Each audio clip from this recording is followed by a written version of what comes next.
Hi guys, how are you? कैसे हैं आप? एक बार फिर से आपका स्वागत है आपके अपने यूट्यूब चैनल हक आपका।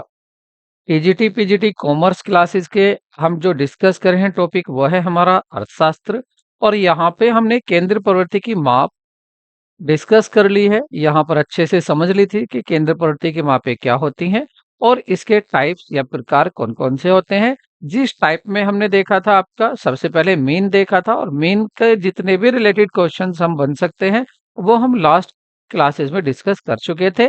और उसके बाद हमने मीन और मीडियन, यहाँ पर मीडियन और मॉड दोनों से माध्यिका और बहुलक की टोटल थ्योरी जो भी यहाँ पर टोटल जो भी कॉन्सेप्ट था वो हमने लास्ट वीडियो में डिस्कस कर लिया था। आज हम क्या करने वाले हैं, आज हम देखेंगे यहाँ पर कि इससे क्या क्या क्वेश्चंस बन सकते हैं, मीडियन और मोड के क्या क्या क्वेश्चंस पूछे जाते हैं, और आपके इससे न्यूमेरिकल क्या क्या क्वेश्चंस पूछे जा सकते हैं। तो शुरू करते हैं आज की क्लास को। लेकिन उससे पहले यदि आप फर्स्ट टाइम चैनल पर आए हैं तो चैनल को सब्सक्राइब करना, वीडियो को लाइक करना बिल्कुल ना भूलें। देखिए, आपसे क्यों कहना पड़ रहा है, देखिए आपसे इसलिए कहना पड़ रहा है, एक यही ऐसा चैनल है जो आपको फ्री ऑफ कॉस्ट काफी कुछ दे रहा है। आपको नोट्स भी मिल जाएंगे टेलीग्राम चैनल में हमारे हक आपके नाम से, वहां भी फ्री ऑफ कॉस्ट मिल जाएंगे। सभी के बस की नहीं होता या सभी इस लायक नहीं होते कि पेड कोर्स महंगे महंगे कोर्स खरीदे जाए, तो यहाँ पर आपको टोटल सब कुछ मिल सकता है। तो इतना तो आपका रेस्पॉन्सिबिलिटी, आपकी जिम्मेदारी इतनी तो बनती है कि आप इस चैनल को ग्रो करें ताकि उन जरूरतमंद के पास भी ये पहुंच जाए, यूट्यूब उनको भी इसको शो करने लगे। तो शुरू करते हैं आज की क्लास को। और आज की क्लास में सबसे पहले हमें देखना है यहाँ पर, देखिए आपको याद होगा हमने सबसे पहले यहाँ क्या देखा था। हमने यहाँ देखा था कि हमारी जो केंद्र प्रवृत्ति की मापे में हमने यहाँ देखा था कि जो एवरेज होते हैं वो एवरेज कितनी तरह के होते हैं। एक होता आपका पोजिशनल एवरेज, एक होता है मैथमेटिकल एवरेज। पोजिशनल एवरेज में आपने मीडियन देखा था, पार्टीशन वैल्यू देखा था, मोड देखा था। और मैथमेटिकल एवरेज जो होता है वो क्या देखा था आपने, यहाँ arithmetic mean, geometric mean, harmonic mean. उसके बाद फिर हमने यहाँ देखा, सबसे पहले हम पोजिशनल वैल्यू को लेके चल रहे थे, जो पोजिशनल एवरेज थे इसमें हमने डिस्कस कर लिया था आपके किसको, मीन को। कि मीन क्या होता है उसको हम डिस्कस कर चुके थे, किधर से, मैथमेटिकल से। इधर से हमने मीन को डिस्कस कर लिया था। इसी तरह से उसके बाद फिर आ जाते हैं हम इधर पोजिशनल पर। पोजिशनल में हमने देखा मीडियन क्या होती है, आपकी पार्टीशन वैल्यू क्या होती है, और आपका मोड क्या होता है। आज हम इनसे रिलेटेड क्वेश्चन करेंगे। और इन क्वेश्चन में हमें देखना क्या है कि कैसे कैसे क्वेश्चन बन सकते हैं और कैसे कैसे पूछे जाते हैं। तो उसी कड़ी में आगे बढ़ते हुए सबसे पहले जो हम क्वेश्चन लेंगे यहाँ वो लेंगे कि from the following data calculate, आपको यहाँ कैलकुलेट करना है Q1 क्वार्टाइल 1, और आपका Q3, और डी, और D25। तो आपको ये कैलकुलेट करना है। डी भी कैलकुलेट करना है, और डी कैलकुलेट करने के बाद क्या कैलकुलेट करेंगे हम, P25 को कैलकुलेट करेंगे। तो सबसे पहले देखते हैं Q1। तो Q1 का आपको फॉर्मूला याद होगा। Q1 का फॉर्मूला हम कैसे लगाते थे, इसका फॉर्मूला क्या था आपका, size of n+1 upon fourth item. ठीक है, लेकिन उससे पहले आपको ये चेक करना है क्या ये असेंडिंग ऑर्डर में है। 21, 15, 40, 30, 26, 45 ये असेंडिंग ऑर्डर में नहीं है। तो पहला काम आपको क्या करना होगा, इनको असेंडिंग ऑर्डर में लगाना होगा। पहले असेंडिंग ऑर्डर में लगा लेते हैं इनको, उसके बाद फिर हम आगे कुछ करेंगे। ठीक है, असेंडिंग ऑर्डर में लगाने के लिए इनको क्या करना होगा, सबसे पहले लिखना पड़ेगा सबसे छोटा नंबर। ठीक है, तो यहां पर तो लिख लेते हैं serial number, S, serial number लिख लेते हैं 1, 2, 3, 4, 5, 6, 7, 8, 9, 10, 11। अब इनको लिखते हैं सबसे छोटा। देखिए इनमें सबसे छोटा कौन सा है, 15। 15 से छोटा क्या और भी है, नहीं। तो सबसे पहले लिख लेंगे हम 15 को। सबसे पहले क्या है आपका 15। ठीक है, उसके बाद 15 के बाद 21। 15 के बाद क्या आएगा आपका 21, तो उसके बाद लिख लेते हैं 21। 21 के बाद फिर 26 है और 20 का कोई नहीं है, तो यहाँ पर लिख लेते हैं 26। 26 के बाद क्या लिखते हैं? 30। 30 से पहले कोई नहीं है। और 30 की सीरीज में क्या हो रहा है? 3 वाली सीरीज में कोई नहीं है। फिर चलते हैं आपकी 40 पर। 30 के बाद क्या जाएगा आपका? 40। 40 वाली सीरीज में और कोई है? हाँ है, ये रहा 45।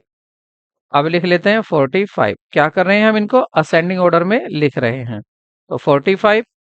आप सोच रहे होंगे इतने लंबे क्वेश्चंस कहाँ पूछे जाते हैं। देखिए, आपसे बात यह है कि आपको यहाँ कॉन्सेप्ट सिखाना है। आपको यहाँ हमें क्या करना है? कॉन्सेप्ट सीखना है। अगर हम कॉन्सेप्ट सीख लेंगे, पता नहीं क्वेश्चंस किस तरह से दे देगा, तो हमें पता होना चाहिए कि आखिर कॉन्सेप्ट कहता क्या है। 45 के बाद फिर सीधा क्या जाएगा आपका? 50। तो 50 लिख लेते हैं। 50 के बाद आपका 54। 54। 54। 54 के बाद आपका 60। फिर क्या जाएगा आपका? 60। और 60 के बाद और कोई है क्या? 60 का 65। फिर लिख देंगे हम आपका 65।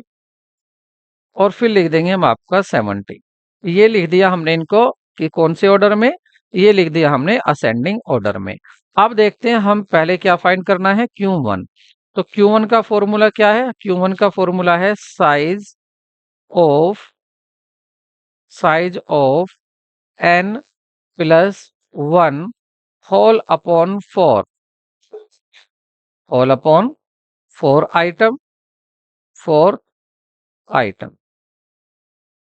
तो आप देखेंगे यहाँ पर n कितना है। अगर आप यहाँ देखेंगे आपका n कितना है, तो n आ रहा है यहाँ पर टोटल। कितने थे यहाँ पर टोटल? ये n मतलब 11 थे। टोटल कितने थे? 11 थे। 11 यहाँ पर वैल्यू पुट कर लेते हैं। जैसे ही आप इसमें लिखेंगे size of 11 plus 1 whole upon 4 item, तो आपका 11 1 12 और 12 को 4 से डिवाइड करेंगे तो ये आ जाएगा 3। मतलब थर्ड आइटम। अब आप देखेंगे थर्ड आइटम कौन सा है यहाँ पर। तो थर्ड आइटम आपको देखना है जो आपने असेंडिंग ऑर्डर में लिखे हैं। तो थर्ड आइटम यहाँ पर देखेंगे, थर्ड के सामने क्या आ रहा है? 26। तो यहाँ पर आंसर क्या हो जाएगा? ये आ जाएगा आपका Q1 आ जाएगा आपका कितना? 26। तो 26 के बाद अब हमें देखना है Q1 हो गया। अब Q3 देखते हैं Q3 को किस तरह से फाइंड करेंगे। तो Q3 का क्या फॉर्मूला होता है? Q3 का फॉर्मूला होता है Z size of 3 into n plus 1 whole upon 4 item. तो यहां पर आपको फिर वही करना है। क्या आ जाएगा आपका? 3 और n कितना था? 11 प्लस 1 होल अपॉन 4। अब 11 1 4 4 12 12 को 4 से डिवाइड करोगे 3 और 3 3 जा 9। तो अब की बार क्या आ जाएगा? 9th item. अब 9 आप देखेंगे 9 कौन सा आइटम आ रहा है? तो 9 आ रहा है यहाँ पर, देखिए ये आ रहा है आपका 60। तो Q3 क्या हो जाएगा आपका? 60 हो जाएगा आपका Q3। तो Q1 और Q3 में डिफरेंस क्या है आखिर? आप देख चुके होंगे कि इन दोनों में डिफरेंस आखिर है कितना। बस डिफरेंस इतना सा है आपका कि यहाँ पर आपको दिया हुआ था Q3 में आपको क्या दिया हुआ था? Q3 में तो यहाँ पर देखिए ये फॉर्मूला है। और यहाँ पर Q3 में क्या है? बस यहाँ पर 3 आ गया है मल्टीप्लाई में, बाकी सभी सेम है। तो यहाँ पर आपसे क्या पूछा था? Q1 पूछा था, Q3 पूछा था। अब चलते हैं D पर। अब D कितना है? D का देखते हैं, D का क्या फॉर्मूला है। इसके लिए अलग पेन ले लेते हैं, ब्लैक से कर देते हैं यहाँ पर। अब देखते हैं। अच्छा, डी में भी क्या फाइंड करना है? सॉरी, यहाँ पर थोड़ा सा कमी है। ये करना आपको D5 कैलकुलेट करना है, D5। तो D5 के लिए क्या फॉर्मूला होगा? मतलब डेसाइल। डेसाइल 5 के लिए यहाँ क्या फॉर्मूला लिखेंगे हम? तो यहाँ पर होगा D5 आपको फाइंड करना है। इसके लिए फॉर्मूला क्या होता है? इसके लिए होता है of size of 5 into n plus 1 whole upon यहाँ पर 10 लिखते हैं, क्योंकि डेसाइल का मतलब है 10 जगह डिवाइड करना। ठीक है, क्योंकि 10 पार्ट में डिवाइड कर लेंगे पूरी सीरीज को, तो ये क्या यहाँ क्या होता है आपका डेसाइल होता है। डेसाइल में यही होता है आइटम। तो जो भी आइटम्स की वैल्यू आएगी वही आंसर होगा। अब यहाँ पर देखेंगे क्या है आपका 5 इंटू एन कितना 11 प्लस 1 होल अपॉन 10 आइटम। तो ये कितना हो जाएगा आपका, ये आ जाएगा आपका 5 इंटू 12 अपॉन 10। इसको डिवाइड करोगे तो क्या आएगा आपका, ये आ जाएगा आपका 5 इंटू 1.2 आइटम। ठीक है। अब आप देखेंगे यहाँ पर मल्टीप्लाई करेंगे तो ये आ जाएगा 12 5 जा 60 और एक के बाद डेसिमल, तो ये 6 बचा। तो सिक्स्थ आइटम क्या हो जाएगा, ये सिक्स्थ आइटम। क्या दिखाई दे रहा है सही? हाँ, अभी तक दिख रहा है सिक्स आइटम। अब आप देखिए सिक्स आइटम कौन सा है, तो यहाँ पर आप सिक्स आइटम देखेंगे। सिक्स आइटम पर क्या रहा है 45। तो 45 इसका मतलब आंसर क्या हो जाएगा आपका, D5 आ जाएगा यहाँ पर 45। तो ये आ गया आपका क्या, D5 आपने निकाल लिया। अगर D की बात करता तो यहाँ 5 ना लिखते, फिर क्या लिखते सीधा, बस n+1 होल अपॉन 10 लिख देते।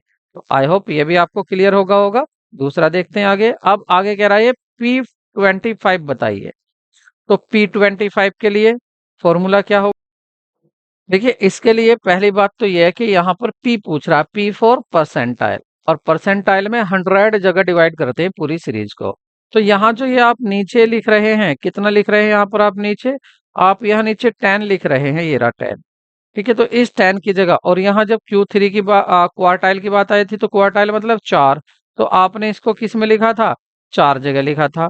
ठीक है। अब की बार यहाँ पर फिर आपने क्वार्टाइल की जगह, अब P की बात कर रहा है तो 10 की जगह क्या आ जाएगा, अब 10 की जगह आपका 100 आ जाएगा। एक यहाँ पर स्लाइड इंक्रीज कर लेते हैं। तो देखिए इसको करते हैं नेक्स्ट पेज पर। P25 आपको फाइंड करना है। क्या फाइंड करना है, P25। ठीक है। अगर बात होती खाली P की तो आप क्या करते, तो इसके लिए आप क्या करते, साइज, इसका फॉर्मूला आपका क्या बन जाएगा, इसका फॉर्मूला बन जाएगा आपका size of size of 25 into n+1 whole upon 100, क्योंकि परसेंटाइल में 100 आएगा। 100 आइटम, जो भी आइटम आएगा उसकी वैल्यू होगी। अब यहाँ पर आप देखेंगे एस साइज ऑफ 25 इंटू ये कितना है 11 up plus 1 whole upon 100 item. ठीक है। इसमें आपको क्या करना है, यहाँ पर आप जब इसको देखेंगे ये तो ऐसे लिखते जाएगा, यहाँ पर 25 इंटू यह आ जाएगा आपका 12 अपॉन 100 आइटम। तो आप इसको जब 100 से डिवाइड करेंगे तो क्या आ जाएगा, 25 इंटू 0.12, 100 से डिवाइड करेंगे ये वाला आइटम। अब इसकी फिर आप मल्टीप्लाई करेंगे किसमें, 25 की मल्टीप्लाई कर लेते हैं इसमें, तो 25 दूनी 50, 5 कैरी कर लेंगे, और 1 जब 1 और 30, तो कितना जाएगा आपका, ये आ जाएगा आपका 300। ठीक है।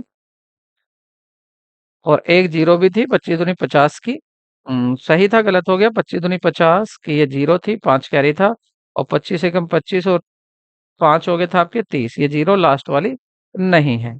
ठीक है। तो यहाँ पर आप देखेंगे फिर 2 के बाद डेसिमल लगाएंगे तो कौन सा आ गया, इसमें पूछ रहा है आपसे थर्ड आइटम पूछ रहा है, तो थर्ड आइटम देख लीजिए, थर्ड आइटम आपका कौन सा होगा। अब थर्ड आइटम को वापस जाइए अपनी इस पर जो आपने टेबल बनाई थी, यहाँ पर जाइए, थर्ड आइटम कौन सा होगा, 1 2 3, 3 पर क्या आ रहा है 26, इसका मतलब थर्ड आइटम कितना है 26, तो 26 क्या हो जाएगा, ये आ जाएगा आपका P25। ठीक है। अब आपको क्या याद रखना है, यहाँ पर देखिए आपने देख लिया, आपसे कुछ भी पूछे फॉर्मूला यही रहता है, बस चेंज कहाँ होता है, यहाँ पर चेंज हो जाता है। अगर परसेंटाइल की बात कहता है तो यहाँ आप 100 से डिवाइड करते हैं। अगर आपसे डेसाइल की बात करता है डी की, तो यहाँ 10 से डिवाइड करते हैं। अगर क्यू की बात करता है क्वार्टाइल की, तो यहाँ पर आप 4 से डिवाइड करते हैं। अगर एवरेज की मतलब मीन मीडियन की बात करता था, तो मीडियन कितनी जगह डिवाइड करती है, 2 टाइम्स, तो वहां 2 अपॉन में 2 लिखते हैं, ये आपको ध्यान रखना है। ठीक है। अगर यहाँ पर कह रहा है P25, तो 25 की मल्टीप्लाई कर दो। P 20 कह रहा है तो 20 की मल्टीप्लाई कर दो। इस तरह से ये बनता चला जाता है फॉर्मूला। ठीक है। आगे बढ़ते हैं। नेक्स्ट देखते हैं यहाँ पर, calculate the Q1 Q3 D8 P56 from. अब मैं तो ये कहता हूं, आप इसको पॉज करके करके एक बार खुद कैलकुलेट करके देखिए कि किस तरह से होगा। उसके बाद मेरा क्वेश्चन को आप मैच करना। देखिए यहाँ पर दिया हुआ है वेजेस, मतलब क्लास इंटरवल दिए हुए हैं, पहली बात। दूसरा, नंबर ऑफ वर्कर्स, आपको फ्रीक्वेंसी दी हुई है। तो जब आपकी ऐसी सीरीज आ जाती है, इस सीरीज का क्या नाम होता है? इस सीरीज का नाम होता है आपका फ्रीक्वेंसी सीरीज। तीन तरह की सीरीज थी आपकी, इंडिविजुअल सीरीज, डिस्क्रीट सीरीज, और ये थी आपकी फ्रीक्वेंसी सीरीज। तो इसमें आपको क्या करना है, जो भी आपके क्लास इंटरवल दिए हुए हैं, एक तरफ लिखेंगे आप क्लास इंटरवल, दूसरी तरफ लिखेंगे आप फ्रीक्वेंसी, और उसके बाद क्या लिखेंगे आप, कम्युलेटिव फ्रीक्वेंसी। कम्युलेटिव फ्रीक्वेंसी लिखेंगे। तो चलो लिखते हैं। तो देखिए सबसे पहले क्या है आपका क्लास इंटरवल, 0 से 10। दूसरा क्या है, 10 से 20। और फिर क्या है आपका, 20 से 30। देन 30 से 40। और उसके बाद 40 से 50। 1 2 3 4 5। इसको आप ऐसे भी चेक कर सकते हैं, 0 10 20 30 40, 10 20 30 40 50। हो गया। इसके बाद आपको क्या करना है, इसके जितनी भी फ्रीक्वेंसी दी है आप इनको लिख देंगे। पहली फ्रीक्वेंसी क्या है, 22 गिवन है। सबसे पहले क्या गिवन है आपकी, 22 गिवन है, तो 22 को यहाँ लिख देंगे।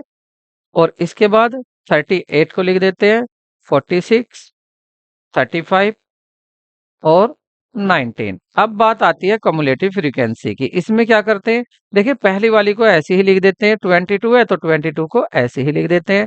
अब क्या करना है, 22 में आगे वाली को ऐड करो, 38 को। तो ऐड करते हैं तो क्या आ जाएगा, 0, 8 to 10 और 5 6, तो ये आ जाएगा आपका 60। उसके बाद आप नेक्स्ट वाली, इसमें नेक्स्ट वाली ऐड करेंगे 46 को, तो ऐड कीजिए, क्या आएगा 100, ये आ जाएगा आपका 106। उसके बाद फिर इसमें नेक्स्ट वाली ऐड कीजिए तो कितना आ जाएगा, 141। उसके बाद इसमें ये ऐड कीजिए तो क्या आ जाएगा, 160। ठीक है। तो आप यहाँ पर अपनी ये चेक करने के लिए भी देख सकते हैं कि आपका एन कितना आ रहा है। देखिए यहाँ टोटल आ रहा है 160। एन कितना आ रहा है, 160। इन सब का टोटल भी 160 आना चाहिए। ये जो आपकी क्या दी हुई है, ये फ्रीक्वेंसी दी हुई है, इन सब का भी टोटल करके देखते हैं। अगर इसका 160 आ रहा है तो आपका यहाँ पर टोटल सही है, और यदि 160 नहीं आ रहा तो टोटल आपका सही नहीं है। अब आपसे इसने कहा है कि आपको क्या फाइंड करना है, आपको फाइंड करना है सबसे पहले Q1। अब Q1 का फॉर्मूला तो ठीक था, वहां आपको पता था, लेकिन वो तो केवल डिस्क्रीट और इंडिविजुअल सीरीज में ही लगेगा। फिर यहाँ पर कौन सा फॉर्मूला लगेगा, तो यहाँ बिल्कुल उसी तरह से फॉर्मूला लगेगा जो आप यूज करते थे किसमें, अपने मीडियन निकालने में। तो ये आपका फॉर्मूला है जिसको आप यूज करते थे। अब इसको आपको वैल्यू पुट करनी है। क्या फॉर्मूला सही दिखाई दे रहा है, बिल्कुल दिखाई दे रहा है। तो देखिए यहाँ पर आपको क्या करना है, अब इसकी वैल्यू को पुट कीजिए आप। चलो तो वैल्यू पुट करते हैं। तो Q1 निकालना था आपको, तो देखिए यहाँ पर एन मतलब अभी आपने देखा था इसका एन कितना है, ये रहा 160। तो यहाँ तो 160 लिख देंगे।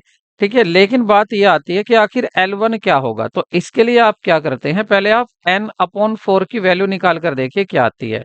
160 आया टोटल, और इसको 4 से डिवाइड करोगे तो क्या आ जाएगा आपका 40। अब आपको 14 नंबर है जिसको आपको ढूंढना है। यहाँ 40 देखिए CF में, यहाँ तो 22 तक है, और 23 24 25 60 तक यहाँ पर है। तो 60 तक यहाँ पर है, इसका मतलब 40 भी यहीं आ रहा है। तो इसके आगे देखिए ये तो हो जाता है F, ये हो जाता है आपका L1, ये हो जाता है आपका L2, जरूरत नहीं है। और यहाँ पर आपका इससे पीछे वाली फ्रीक्वेंसी, 60 से पीछे वाली फ्रीक्वेंसी क्या हो जाती है, ये आपकी हो जाती है F, सॉरी ये हो जाती है आपकी CF। ये क्या हो जाती है, CF। तो वैल्यू पुट कर लेते हैं अब इसकी। L1 कितना है, 10। तो L1 लिख देते हैं यहाँ पर 10 प्लस n-4, वो कितना आया 40। तो ये कितना आया आपका 40। और 40 पर अब आप क्या यहाँ पर लिखेंगे, वही लिखना है आपको 40। क्या लिख देंगे आप, 40 लिख देंगे। और माइनस CF कितना है आपका 22, 22 CF होल अपॉन F कितना था 38, 38 कितना है F, और इनटू I क्या होता है, I होता है इन, ये जो क्लास इंटरवल है इनका डिफरेंस। तो कितने का डिफरेंस है, 10 से 20, 20 से 30, 10 10 का डिफरेंस है, तो यहाँ पर लिख देंगे 10। अब आप इसको सोल्व कर लीजिए। सोल्व करेंगे तो आपका क्या आएगा? सोल्व करके आपका आंसर आएगा 10 प्लस 40 में से आप 22 कम कर दीजिए, तो ये आपका क्या आ जाएगा? 18 और अपॉन 38 इंटू 10, तो ये आ जाएगा आपका यहाँ पर 10 प्लस 180 अपॉन 38। और इसको आप अगर डिवाइड करेंगे आगे आगे, यहाँ से यहाँ पर ले जाते हैं, इसको यहाँ कर लेते हैं, ठीक है, यहाँ पर कर लेते हैं, तो ये कितना आ जाएगा आपका? ये आ जाएगा आपका 10 प्लस आपका 4.74। ठीक है, इसको ऐड कर लेंगे 10 में, तो ये आ जाएगा आपका 14.74, और ये आपका करेक्ट आंसर हो जाएगा। तो आंसर क्या आएगा आपका? 14.74। और क्या पूछा है यहाँ पर? और आपसे पूछ रहा है कि आपको क्या बताना है? Q3। अब क्या बताना है आपको? Q3 बताना है। तो Q3 में क्या है? यहाँ पर जो है, ये जो आपने n लिया हुआ है, n/4, इसमें किसकी मल्टीप्लाई हो जाएगी? अब की बार 3 की मल्टीप्लाई हो जाएगी। अब की बार 3 की मल्टीप्लाई कर ले, और इसके लिए फॉर्मूला क्या बन जाएगा? फॉर्मूला फिर वही बनेगा। फॉर्मूला क्या बन जाएगा इसका? इसका बन जाएगा आपका कि यहाँ पर बस आप 3 लिख देंगे। Q3 को क्या है? D8 में क्या करेंगे? D8 निकालना है डेसाइल, तो यहाँ पर क्या आ जाएगा? ये 4 की जगह यहाँ 10 आ जाएगा, होगा सेम। P56 की बात कराए तो P56 में क्या करेंगे? यहाँ 4 की जगह क्या आ जाएगा आपका? 100 आ जाएगा। बस इतना आपको करना है, बाकी सेम क्वेश्चन होगा। एक बार आप करके देखना, अगर नहीं होता है तो आप कमेंट में पूछ सकते हैं। ठीक है, तो आगे देखते हैं, अब आगे बढ़ते हैं। अब देखते हैं मोड को, कि मोड क्या होता है और कितने इसकी डीमेरिट मेरिट क्या है, किस तरह से ये कैलकुलेट होता है। तो mode is the another important measure of central tendency. Central tendency की, किसी भी स्टैटिकल सीरीज की जो सेंट्रल टेंडेंसी निकालने की एक मेजर है, वो क्या होती है? आपका मोड होता है। मोड एक बहुत महत्वपूर्ण ही, ये भी महत्वपूर्ण होता है। It is the value of the occur most frequently in the series. और ये कौन सी वैल्यू होती है? जो सबसे ज्यादा बार आती है सीरीज में। जो वैल्यू सबसे ज्यादा बार होती है वही क्या होता है? मोड होता है, या हिंदी में बहुलक होता है। Modal value of the highest frequency in the series. For example, यदि आप देखेंगे out of the 100 student in such a class 70 students record their age 15 year, the modal age of the student would be 15 year. The word mode it is derived from the French word. तो देखिए, एक class में अगर हम देखें तो सबसे ज्यादा ऐसी एक, अगर ईयर की बात करते हैं एज की, 100 स्टूडेंट स्टूडेंट में, कि जो 15 था, 15 ईयर बार बार आई है। तो 15 ईयर जब बार बार आई है तो 15 ही क्या हो जाएगा? मोड हो जाता है। अगर बात करें इसकी उत्पत्ति की, तो जो मोड है, ये मोड जो शब्द है, ये कौन से वर्ड है? ये फ्रेंच वर्ड है, जिसका मीन्स क्या है? ला मोड। ला मोड विच मीन्स, इसका अर्थ क्या होता है? थिंग इन वोक्यू और फैशन। जो फैशन में होती है थिंग्स, उसको बोलते हैं मोड। और ये क्या है? Generally represented by the letter Z. इसको आप जेड से रिप्रेजेंट करते हैं। तो मोड क्या है? कोई भी सीरीज हो, उस सीरीज में जो नंबर सबसे ज्यादा बार आता है वही क्या होता है? मोड होता है। और ये क्या है? सेंट्रल टेंडेंसी को मेजर करने की एक माप है, और यहाँ पर इसको जेड से रिप्रेजेंट करते हैं। आगे बढ़ते हैं और आगे देखते हैं इसकी मेरिट्स क्या हैं, डिमेरिट्स क्या हैं। तो मोड की सबसे पहले देख लेते हैं कि एक तो सिंपल होता है एंड पॉपुलर होता है। ये सिंपल भी होता है और पॉपुलर भी होता है। इसके last effect of marginal value की बात करें, compare to mean, mode carry the last effect of marginal value in each series. ठीक है, यहाँ पर अगर कंपेयर करेंगे आप किससे? मीन से करेंगे, तो मीन में आप क्या देखेंगे कि देखिए ये मोर कंपेयर्ड होता है। Compare to mean, mode carry the last effect marginal value. इसमें लास्ट इफेक्ट मार्जिनल वैल्यू भी सीरीज की होती है। ठीक है, आगे देखते हैं इसकी graphic location. Mode can be located by graphically with the help of histogram. Mode को आप हिस्टोग्राम से भी बता सकते हैं, ग्राफिक इसकी प्रेजेंटेशन भी आप दे सकते हैं। Best representative value. Mode is the value which occur most frequently in the series. Accordingly, mode is the representative value of series. इसलिए ये क्या है, ये बेस्ट रिप्रेजेंटेटिव वैल्यू होती है क्योंकि ये सीरीज में बार बार आता है. No need of knowing all the item of frequencies in the calculation of mode does not require knowledge of all the item frequencies distribution in simple series. It is enough to one know that item with highest frequency in that frequency. देखिए, अगर किसी frequency में जरूरी नहीं है कि आप हर number को अलग अलग देखें, इसमें आप सिंपल इतना देख सकते हैं कि जो भी नंबर सबसे ज्यादा बार आ रहा है वही क्या होगा, आपका वो मोड होगा. ठीक है, सभी नंबर को देखने की यहाँ जरूरत नहीं होती है. अगर देखें यहाँ calculation of mode, individually series कौन सी होती है, इंडिविजुअली सीरीज जिसमें फ्रीक्वेंसी नहीं होती, जैसे आपकी 1, 2, 3, 5, 8, 10. ये क्या है, ये कैसी सीरीज है आपकी, ये है आपकी इंडिविजुअल सीरीज. तो यहाँ पर आप कैसे देखेंगे, इसके दो मेथड होते हैं, बाय इंस्पेक्शन और converting individual series into discrete series frequency series. ठीक है, तो दो तरह से आप इसको फाइंड कर सकते हैं. अब यहाँ पर बात अगर आती है कि इसकी calculation of mode in the discrete series frequency array, तो इसमें आप इंस्पेक्शन मेथड लगा सकते हैं, आप ग्रुप मेथड को भी यूज कर सकते हैं. Calculation of mode continuous series में, इसमें भी इंस्पेक्शन भी मेथड होता है और आपका ग्रुप मेथड भी होता है. तो देखते हैं सबसे पहले यहाँ पर कि देखिए ये आपको दिया हुआ है और पूछ रहे हैं कि बताइए इसमें मोड कैसे होगा. देखिए पहले लेकिन इंडिविजुअल सीरीज का देख लेते हैं. इंडिविजुअल सीरीज में देखेंगे, इंडिविजुअल सीरीज में अगर आपको दिया हुआ है जैसे 4, 5, 7, 2, 1, 4, 6, 4, 8, ये आपको एक सीरीज दी हुई है और इसमें पूछता है कि बताइए इसका मोड क्या है. ये कौन सी सीरीज है, इंडिविजुअल सीरीज. तो मोड आपको सिंपल आप देख सकते हैं, सबसे ज्यादा बार कौन सा नंबर आ रहा है, तो सबसे ज्यादा बार जो आ रहा है वो 4 आ रहा है. तो 4 क्या होगा आपका, 4 होगा आपका मोड. तो 4 सिंपल क्या हो जाएगा, मोड हो जाएगा. उसके बाद दूसरी सीरीज कौन सी हो सकती है, दूसरी सीरीज हो सकती है आपकी डिस्क्रीट सीरीज. डिस्क्रीट सीरीज कैसी होगी, जिसमें आपको नंबर भी दिए होंगे, जैसे आपको कह देगा 4, 5, 7, 2, 1, 6, 4, 8 और इनके सामने ये तो हो गया आपके एक्स, इन्हीं के सामने इनकी क्या फ्रीक्वेंसी भी गिवन होगी. ऐसी भी हो सकती है आपकी टेबल, इसको क्या बोलेंगे, इस सीरीज को फ्रीक्वेंसी सीरीज.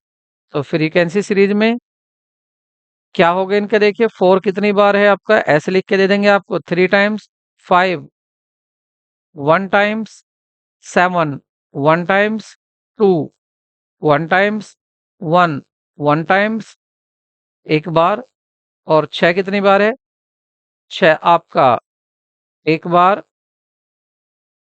और आपका 4, सॉरी 4 तो हो गया, 4 तो हो गया. ठीक है, 8 8 कितनी बार है यहाँ पर, 8 भी 1 टाइम. तो आप सिंपल इसमें देख सकते हैं कि सबसे ज्यादा आप ऐसे ही देख लेंगे, इसमें कुछ नहीं करना, कि जिसकी फ्रीक्वेंसी सबसे ज्यादा आ रही है वही नंबर क्या होता है, वही मोड होता है. तो यहाँ पर मोड क्या हो जाएगा, मोड हो जाएगा आपका सिंपल बहुलक क्या होगा, 4 होगा. ठीक है, तो इसमें फ्रीक्वेंसी देख लेते हैं और इसमें आपकी ऐसे ही गिन देख लेते हैं सबसे ज्यादा बार कौन आ रहा है. अब बात कर लेते हैं जो क्वेश्चन आपके सामने स्क्रीन पर है, इसको किस तरह से करेंगे. इसमें क्या पूछा हुआ है, इसमें आपसे पूछ रहा है कि बताइए, इसमें आपसे पूछ रहा है कि बताइए आपका यहाँ को बता, यहाँ कौन सी सीरीज दी हुई है, कंटिन्यूअस सीरीज दी हुई है और कंटिन्यूअस सीरीज से आपसे मोड पूछ रहा है. तो देखिए इसके लिए आपको क्या करना होगा, इसके लिए आप क्या करते हैं, आप इसको वैसे भी लिख सकते हैं और ऐसे भी लिखा रहने दे सकते हैं. तो आप यहाँ पर देखेंगे जो सबसे बड़ी वैल्यू आ रही है, देखिए सबसे ज्यादा किसकी फ्रीक्वेंसी है, यहाँ पर फ्रीक्वेंसी दी हुई है आपको है. तो आप देखेंगे, देखिए पहला जो क्लास है उसकी कितनी है, 2, दूसरे की 5, 7, 5, 2. तो सबसे ज्यादा फ्रीक्वेंसी किसकी आ रही है, इस ग्रुप की आ रही है. तो इसको मान लेंगे आप, ये है आपका F1. ये क्या है, F1. इससे पीछे वाला क्या होगा, F0. इससे आगे वाला क्या होगा, F2. ठीक है, और यहाँ पर जो ग्रुप है इसमें ये क्या होगा, ये हो जाएगा L1। तो इस तरह से, और डिफरेंस कितना आ रहा, आई कितना है, यहाँ पर आई है आपका 10। 10 से 20, 20 से 30, 30 से 40, ये है आपका 10। तो अब आपकी वैल्यू आई 10 हो गया है। F1 की बात करें, ये हो गया आपका 7, क्योंकि सबसे ज्यादा यही था।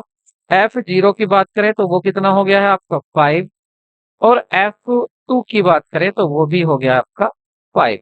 अब देखते हैं यहाँ पर कि फॉर्मूला हम क्या लगाते हैं। तो फॉर्मूला क्या लगेगा, क्या निकालना हमें, मोड। मोड मतलब जेड निकालना है। जेड के लिए फॉर्मूला क्या लगेगा, तो ये फॉर्मूला होगा आपका L1, बिल्कुल उसी तरह जैसे उसमें लगाते थे आप मीडियन में। यहाँ पर हो जाएगा आपका F1 माइनस F0, मतलब 10 से याद रखना है, 1 0 10। नीचे लाते हैं तो नीचे क्या होगा, पहले होगा आपका 2F 2F1 minus F0 minus F2 into आई।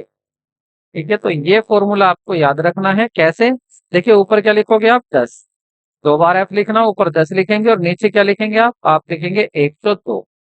102 ऐसे आप इसको याद रख सकते हैं। चलो वैल्यू पुट करते हैं। L1 कितना था, ये L1 कितना मानना था हमने, 20 माना था, 20 लिख देते हैं यहाँ। प्लस यहाँ पर हमने क्या लिया था, ये लिया था हमने, इसको अलग पेन से लिख लेते हैं, थोड़ा और दिख जाएगा ना। ये हो जाएगा आपका 20 प्लस F1 कितना है, F1 आपने यहाँ पर लिया हुआ है, F1 कितना है आपका 7। तो 7 लिख देते हैं, 7 माइनस F0 कितना है, F0 है आपका 5, तो 5 लिख देते हैं होल अपॉन। और इस 20 को भी इसी के सामने लिख लेते हैं भाई, क्योंकि 20 कहाँ है, यहाँ पर है 20। 20 यहाँ जाएगा। और नीचे क्या लिखना है, यहाँ लिखना है आपको 2 इंटू F1। F1 कितना है आपका, F1 है आपका 7 माइनस F0 कितना है 5, और माइनस F2 कितना है, वो भी 5। ठीक है, उसके बाद क्या करना है आपको, इधर लिखना है आई कितना था 10। अब इसको सोल्व कर लेते हैं। तो सोल्व करेंगे आप तो आपको वैल्यू क्या मिलेगी, सोल्व करके वैल्यू निकालते हैं तो 20 प्लस 2 अपॉन 14 और 10 4। ये हो जाएगा आपका 14 और माइनस 10 4 इंटू 10। और ये हो जाएगा आपका 20 प्लस 2 और 2 से 5 तो 25। देखिए 5 आ जाएगा। तो फाइनली आंसर क्या आ जाएगा, जेड की वैल्यू क्या आ जाएगी, यहाँ जेड की वैल्यू आ जाएगी आपकी 25। तो इस तरह से आप, अगर आपको फॉर्मूला याद है, ये अगर आपको ये फॉर्मूला याद है तो आप जेड को भी फाइंड कर सकते हैं। आप देखते हैं कुछ इंपॉर्टेंट बातें हैं जो यहाँ पर आपको पता होना चाहिए, क्योंकि यहाँ से क्वेश्चन ज्यादातर पूछा जाता है। तो वो क्या बातें हैं जो आपको पता होनी चाहिए, उनको देख लेते हैं। उनमें देखना है आपको आखिर इनमें तीनों में रिलेशन होता क्या है। तो देखिए, calculation of mode through mean and median. आप मोड को कैसे पता कर सकते हैं, अर्थमेटिक मीन और मीडियन के थ्रू भी। One can calculate mode of the series through mean and median of the series formula। आप इस फॉर्मूले को भी यूज कर सकते हैं। जेड का फॉर्मूला क्या होता है कि 3 mean minus 2, 3 median minus 2 mean. अगर आपको औसत दिया हुआ है और आपको औसत के साथ माध्यिका दी हुई है, तो आप बहुलक को भी इस फॉर्मूले से यूज करके पता लगा सकते हैं कि ये क्या होगा आंसर। जैसे आपको देखें यहाँ पर दिया हुआ है, क्वेश्चन में क्या कह रहा है, calculate mode of a series. एक सीरीज का आपको मोड मतलब बहुलक पता लगाना है। कह रहा है कि उस सीरीज का मीन जो है वो तो है आपका 16, और मीडियन है वो है आपका 20। फॉर्मूला तो क्या बनता है, तो जेड मतलब मोड बराबर होता है आपका 3 मीडियन माइनस 2 मीन।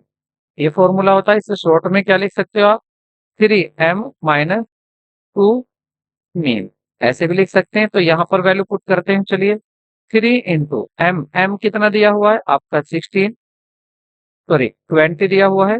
एम मतलब मीडियन, तो ये दिया हुआ है आपका कितना 20 गिवन है, माइनस 2 इंटू ये कितना है आपका 16।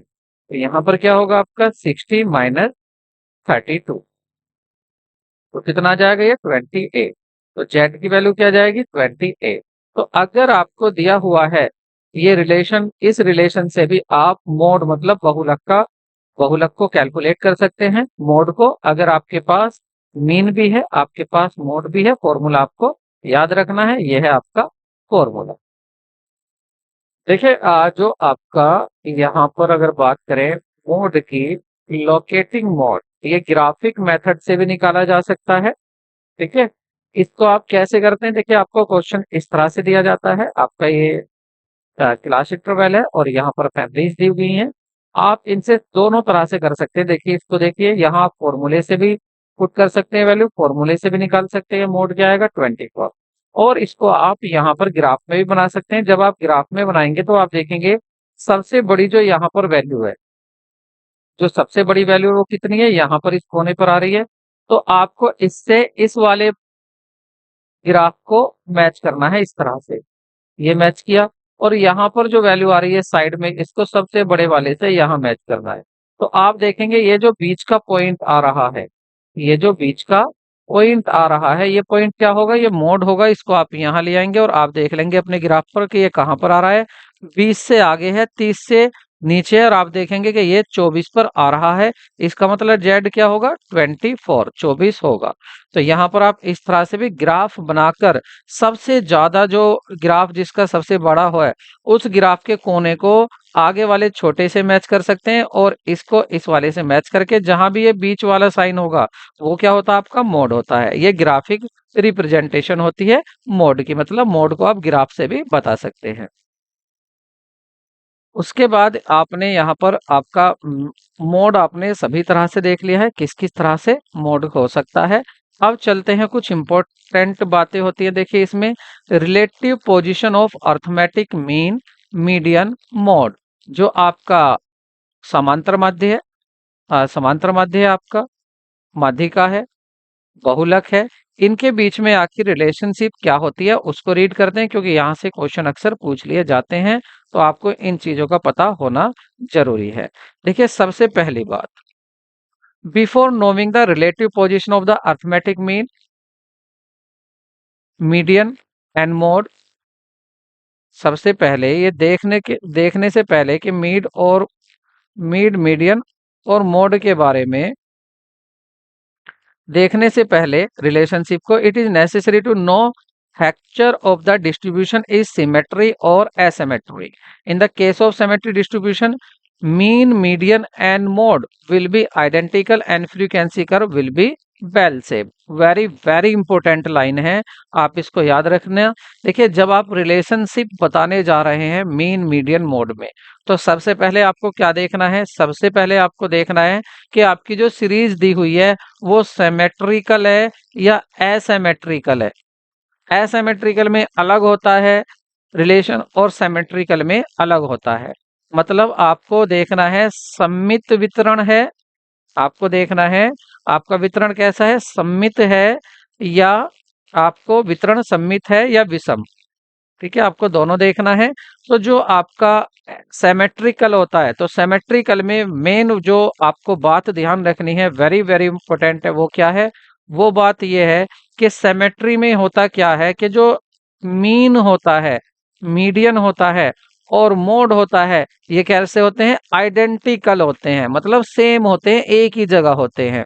और फ्रीक्वेंसी जो कर्व होता है वो कैसी शेप में होता, बेल शेप में होता है, बेल की तरह बिल्कुल शेप बनती है। अगर आप इनका ग्राफ बनाएंगे तो आप देख सकते हैं इस तरह का यहाँ पर ग्राफ बनेगा।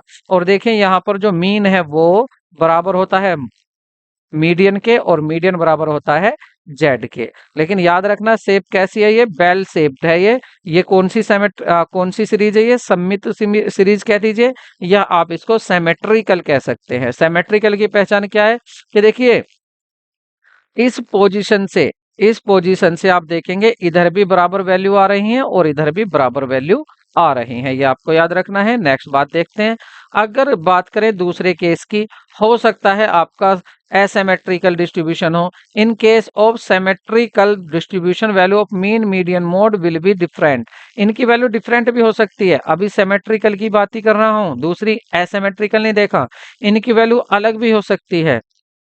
ठीक है। और ये बेल शेप्ड में नहीं होगी, it was the skipped either the right side और लेफ्ट साइड, या तो ये इधर इधर को ज्यादा होगी, जैसे आपने यहाँ ग्राफ बनाया और यहाँ ग्राफ बनाकर आप देख रहे हैं, या तो ये ऐसे जाकर इधर को ज्यादा चलेगी, किधर को चलेगी, राइट की तरफ ज्यादा चलेगी, या क्या हो जाएगी, ये लेफ्ट की तरफ ज्यादा चलेगी। लेफ्ट की तरफ ज्यादा चलेगी मतलब कैसे चलेगी, वो इस तरह से चलेगी कि यहाँ से तो होगी सही, और यहाँ को, यहाँ से, सॉरी एक मिनट, इसे छोटे उससे बना लेते हैं, इससे, तो ये यहाँ से तो सही जाएगी, लेकिन जब यहाँ आएगी तो यहाँ ऐसे लेफ्ट की तरफ को ज्यादा जाएगी।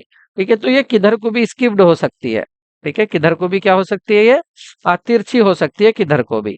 तो यहाँ पर इस कंडीशन में ये जो होते हैं बराबर नहीं होते हैं। इस कंडीशन में अगर देखिए, अगर ये कौन सी साइड में जाती है, यदि ये जाती है आपकी, क्या मुझसे दिखाई दे रहा है, ठीक है दिखाई दे रहा है, तो यहाँ पर आपको याद रखना है, अगर ये आपकी इस तरह शेप में होती है, इस तरह से, और ये राइट साइड में इधर ज्यादा जा रही है, तो आप देखेंगे यहाँ पर जो मोड होता है वो छोटा होता है मीन से और मीडियन से, दोनों से ही छोटा होता है। तो मोड छोटा होता है किससे, मीन से और मीडियन से, ये आपको याद रखना है। ये कब होगा, ये तब होगा जब आपकी ये कौन सी साइड जा रही है, राइट साइड को ज्यादा बढ़ रही है, ये राइट साइड को तिरछी है। और अगर लेफ्ट साइड में तिरछी हुई तो क्या हो जाएगा, फिर हो जाएगा आपका जो आपका मोड होगा, जो आपका मोड होगा वो बड़ा होगा, किससे बड़ा होगा, मीडियन से भी बड़ा होगा और आपके मीन से भी बड़ा होगा।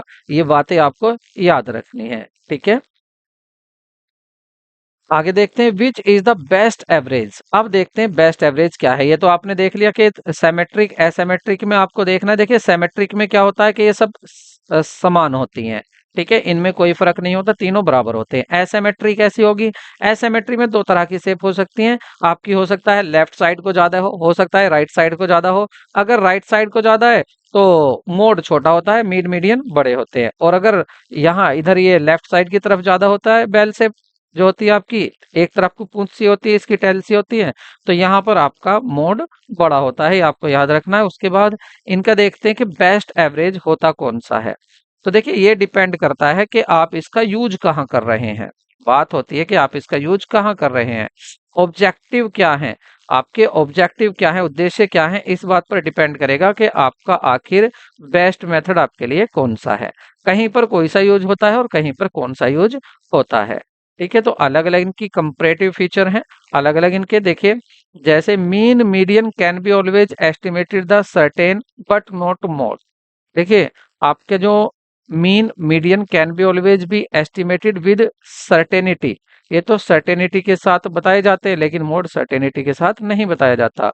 Median mode are located in the middle, ये तो मिडल में होते हैं फ्रीक्वेंसी डिस्ट्रीब्यूशन के। मीन में नॉट बी, लेकिन जरूरी नहीं है मिडल में हो सकता मीन अलग हो, मिडल में नहीं होता है। It is difficult to calculate mode as compare to mean, ये डिफिकल्ट भी होता है मोड को कैलकुलेट करना। ठीक है, मीन की और मीडियन की सापेक्ष। Median and mode are not based on all the item, जो मीडियन और मोड होते हैं ये सभी आइटम के बेस्ड नहीं होते हैं। Arithmetic examination of mean is possible, लेकिन बट क्या नहीं है, possible in case of median mode. Median और मोड में examination of mean is not, arithmetic examination mean का वो पॉसिबल है, लेकिन देखिए अर्थमेटिकल एग्जामिनेशन के अगर आप देखना चाहें, चेक करना चाहें कि आपका अंगगणितीय जांच करनी चाहें, तो वो देखिए आपकी संभव किस में हो सकती है, माध्य में तो हो सकती है, मीन में तो हो सकती है, लेकिन माध्यिका में और बहुलक में वो पॉसिबल नहीं होती है। ये भी कुछ बातें हैं। Selecting of simple influence mean but not median. Simple, अगर आप नमूने का चयन को प्रभावित करता है, लेकिन माध्यक और बहुलक को नहीं, चयन पर भी फर्क पड़ता है। ठीक है, कि आप कौन से नंबर को ले रहे हैं। तो ये कुछ बातें थी जो आपको ध्यान रखना है। उसके बाद अब बात कर लेते हैं क्वेश्चंस की, आपको इसके आंसर देने हैं। देखिए पहला क्वेश्चन क्या है, median value is not capable of further algebraic treatment. माध्य का मान आगे बीजगणितीय उपचार के लिए योग्य नहीं है, क्या ये बात सही है। दूसरा, माध्यिका श्रृंखला के चरम मानों को प्रभावित से मुक्त रहती है, क्या ये बात सही है।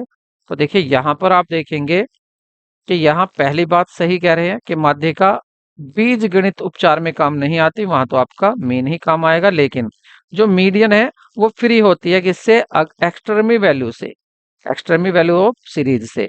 कि अगर बड़ी वैल्यू छोटी वैल्यू को हटा दो, बड़ी वैल्यू को रख दो, तो उससे कोई फर्क मीडियन पर नहीं पड़ता है।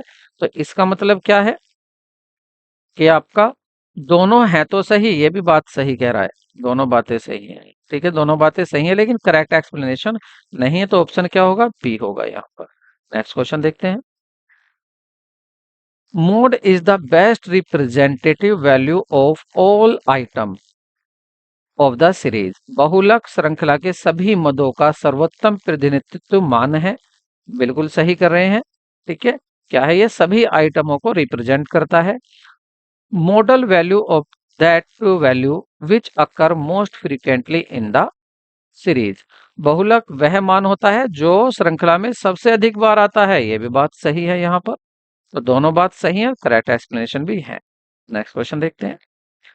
Median divide the series into two equal parts. जो मीडियन होती है दो इक्वल पार्ट में डिवाइड करती है, बात सही है। पूरी सीरीज को दो इक्वल पार्ट में डिवाइड कर देती है मीडियन, सही है।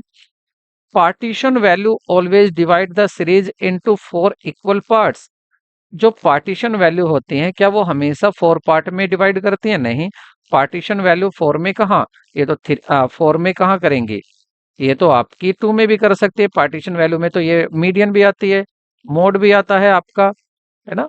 तो ऐसा नहीं है, तो ये गलत कह रहे हैं, पहला सही है। तो कौन सा हो जाएगा? ऑप्शन सी सही होगा। नेक्स्ट क्वेश्चन देखते हैं। Median value is based on all item of the series. Median जो होती है, मीडियन वैल्यू जो होती है वो बेस होती है जितने भी आइटम होते हैं सीरीज के, उन सब पर बेस होती है मीडियन। क्या ये बात सही है? नहीं, ऐसा नहीं है। दूसरा, mode of a series can not be graphically located. जो मोड है क्या उसको आप ग्राफ से नहीं बता सकते? बता सकते। अभी तो मैंने बताया था कि अगर आपका सबसे ज्यादा बड़ा ग्राफ आ रहा है तो उसको आप क्या करेंगे? आप उस ग्राफ को, बड़े वाले ग्राफ को इस तरह से मैच करेंगे, इसको तो इधर से मैच करेंगे, इसको इधर से मैच करेंगे। पॉइंट क्या हो जाएगा? ये आपका मोड हो जाएगा। तो ये कह रहा नहीं कर सकते, तो ये गलत कह रहा है। इसका मतलब दोनों ऑप्शन गलत बता रहा है ये। ठीक है, दोनों ही बातें ये गलत कह रहा है, तो ऑप्शन आपका बी सही होगा। सॉरी, बी सही होगा, सी नहीं, बी। के दोनों क्या है यहाँ पर? दोनों ही गलत है। नेक्स्ट क्वेश्चन देखते हैं। Out of the following by which method mode can be calculated. कह रहे हैं कैलकुलेटेड कौन से मोड, कौन से मेथड से कैलकुलेट किया जा सकता है? इंस्पेक्शन मेथड से, ग्रुप मेथड से, दोनों से। तो सही ऑप्शन क्या होगा? सी, दोनों से किया जा सकता है। नेक्स्ट देखते हैं।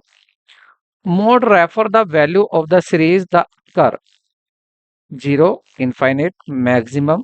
तो जो मैक्सिमम होता है, मैक्सिमम, अब आप देखिए इसको पढ़ के मैक्सिमम लगाकर, मोड क्या होता है? ऐसी वैल्यू होती है सीरीज की जो सबसे ज्यादा बार आती है। आगे देखते हैं। Quartile is a type of mathematical average, statistical average, partition average, या इनमें से कोई नहीं। तो सही क्या होगा? पार्टीशन। पार्टीशन में क्या क्या आते हैं आपके? मीडियन आ जाता है, मोड आ जाता है, और आपका क्वार्टाइल आ जाता है। ठीक है, और मीन में कौन से आते, अर्थमेटिक में कौन से आते हैं आपके? अर्थमेटिक मीन आ जाता है, और आपका हार्मोनिक मीन आ जाता है, और आपका साथ में क्या आ जाता है? आपका हार्मोनिक मीन के बाद जियोमेट्रिक मीन भी हो जाता है। आगे देखते हैं। Sorry, dividing a series into 10 equal part is called. अगर आप 10 इक्वल पार्ट में डिवाइड कर रहे हैं तो उसको बोलते हैं डेसाइल। क्वार्टाइल 4 पार्ट में डिवाइड करते हैं, 100 100 पार्ट में डिवाइड करते हैं। ठीक है, लेकिन कट कितने लगाते हैं? एक एक कम। नेक्स्ट देखते हैं। In the calculating median all item of series are arranged in. देखिए, जब आप मीडियन फाइंड करते हैं तो एक सीरीज के जो आइटम्स होते हैं आप उनको किस तरह से लगाते हैं? क्या आप उनको असेंडिंग ऑर्डर में लगाते हैं, डिसेंडिंग ऑर्डर में लगाते हैं, या असेंडिंग डिसेंडिंग दोनों, कोई से में भी लगा सकते हैं? तो कोई से में भी लगा लेते हैं उनको। ठीक है, तो यहाँ पर आपने देखे इसके क्वेश्चंस, ठीक है, और भी इसके काफी क्वेश्चन हो जाएंगे लेकिन वीडियो ज्यादा लंबी हो जाएगी। अब तो यह है कि आप ज्यादा से ज्यादा इसके क्वेश्चंस करें, इस वीडियो को दोबारा देखें, आप ध्यान से देखें कि आखिर मीन मीडियन मोड में क्या अंतर होता है, दोनों में क्या रिलेशन होता है, मीन कब मोड कब बड़ा हो जाता है मीन से, और मोड कब छोटा हो जाता है मीन से, कौन कौन से फॉर्मूले हैं जिनको आपको इसमें यूज करने हैं। तो वीडियो कैसी लगी कमेंट करके जरूर बताएं। मिलते हैं नेक्स्ट वीडियो में। Take care, bye bye.